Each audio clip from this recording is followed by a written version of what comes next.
Hi everybody, welcome to another watch review. Today I have the Steinhart Ocean 1 Vintage Military. This watch is, I think, quite well known on the internet. It is the newer version with the updated dial. I had been looking at these for quite some time, always been a fan, but never actually pulled the trigger on the OVM. But once the new dial came out, I thought, okay, that's the one for me. What makes this dial different than the previous one, you may ask, if you don't already know, is the color has been adjusted to more of like a faded black or deep gray type color, which, you know, if you're really going for that vintage look, it does, you know, come off as a bit more correct. If you look at the Rolex military versions that this is an homage of, this is actually, you know, a little more close in color. It does have the patina lume, of course, again, and the sword hands, again in accordance with the homage effect of the Rolex that they're going for. But again, this is an updated version of the last Steinhart OVM with the updated dial.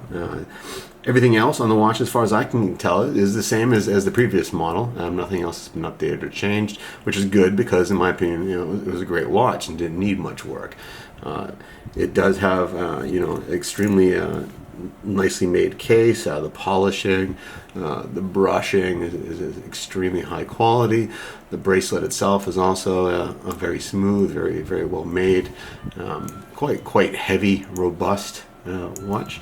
It does have screw-in links, as one might expect, with the Steinharts, which again, you know, as I said before in other reviews, is not, you know, arguably ideal, but it is a heck of a lot easier to adjust than the pin and collar system, especially found in some of the trickier Seikos that I have.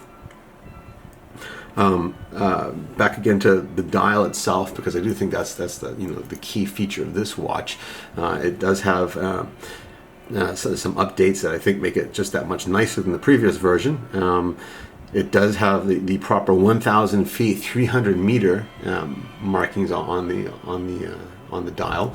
The previous versions, for some strange reason, did not agree with the actual water rating. They stuck with 200 meters to be in accordance with the Rolex Submariner that they were trying to homage, but the watch itself was rated for 300 meters. So a lot of people, including myself, felt that was a bit over the top and not necessary to do. So now that they've actually gone with a 1,000 foot rating, you know, it's a bit more, you know, I think it's more attractive in that, you know, you don't have a different water rating on the front and the back, you know, because previously it's always said, you know, 300 meters as is typical with the Ocean 1 series. But you know, previously the front was 200 meters and the back was 300 meters. It was a bit odd. So maybe trying too hard to homage and not having enough integrity to itself. This watch, however, with the updated dial, does have you know, that kind of synchronicity of front and back. Everything else about the watch is the same as the original OVM, which is a very good thing because, as mentioned, the quality is really top notch. It is 42 millimeters, which some people find maybe a little too big, but just right for me. It does have the kind of unique flat lugs from side to side on the Steinhart OVM series. Again, that's giving it, you know, a little bit of its own unique character from the Rolexes that it is homaging, but you know, better or worse, I don't know. I mean, I like the size.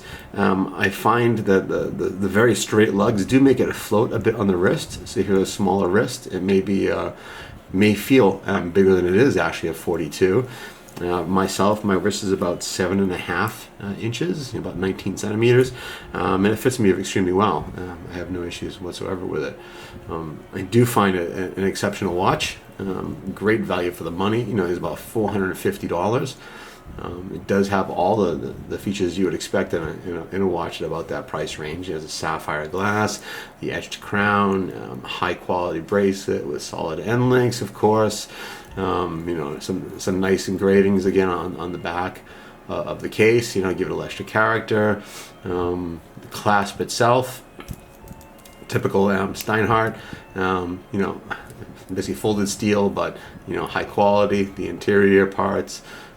Nicely done, not stamped steel, more high quality than that.